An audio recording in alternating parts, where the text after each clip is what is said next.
வணக்கம் டெவலப்பர்ஸ். இன்னைக்கு day 3 learning Python solving problems in greengram and geek for Geeks.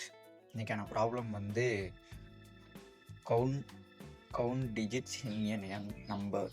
அதாவது நம்மளுக்கு என்னன்னு ஒரு வேல்யூ கொடுத்துருவாங்க, அதில் இருக்க வேல்யூஸை கவுண்ட் பண்ணி அந்த வேல்யூஸால் டிவைட் பண்ணணும். அதான் ப்ராப்ளம்.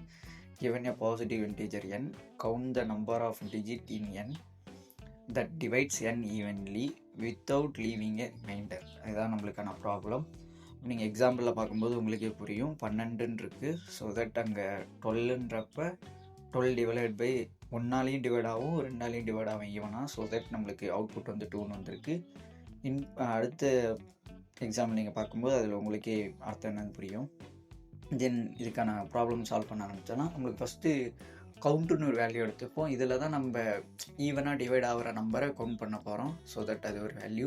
ஒரிஜினல் என் வேல்யூவை நம்ம ஒரிஜினலாக ஸ்டோர் பண்ண போகிறோம். ஏன்னா வைல் லூப் ஆகும்போது நம்மளுக்கு வேல்யூஸ் சேஞ்ச் ஆகிரும். ஸோ தட் நம்ம ஒரிஜினல் வேல்யூ வச்சு தான் கம்பேரிசன் பண்ண போகிறோம். So while n digit n divided by 10 இது எதுக்கு யூஸ் பண்ணுறோம் அப்படின்றப்ப நம்மளுக்கு லாஸ்ட் வேல்யூ 10ஆல் மாடலஸ் பண்ணும்போது லாஸ்ட் வேல்யூ நம்ம எடுத்துக்கலாம். ஸோ தட் அதுக்காக then if digit not equal to 0 and original divided by digit equal to 0 அப்படின்றப்ப டிஜிட் நாட் ஈக்குவல் டு 0னா 0வா இல்லைன்றப்ப தான் நம்ம இது வந்து மாடலஸ்க்கு யூஸ் பண்ணுவோம். அதுக்கப்புறம் original N value 12 divided by 2 அப்படின்றப்ப ஈக்குவல் டு 0வாக இருந்தால் ஈவனாக டிவைட் ஆகுதான்ற செக் பண்ணுறோம். ஸோ இப்படி ஆகிறப்ப count plus count equal to 1, அதாவது இது நீங்கள் வந்து கவுண்ட் ப்ளஸ் ஈக்குவல் டு 1ன்னு போடலாம். ஏன்னா பேசிக்ன்றதுனால நான் அப்படி போட்டேன்.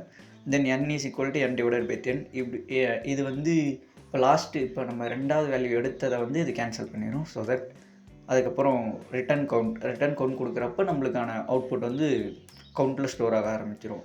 நம்ம ஒரு டைம் ரிட்டர்ன் பண்ணும்போது ஸ்டோர் ஆகிடும். தென் இந்த ப்ராப்ளமை சால்வ் பண்ணியாச்சு. நெக்ஸ்ட் ஒரு ப்ராப்ளம் பார்ப்போம்.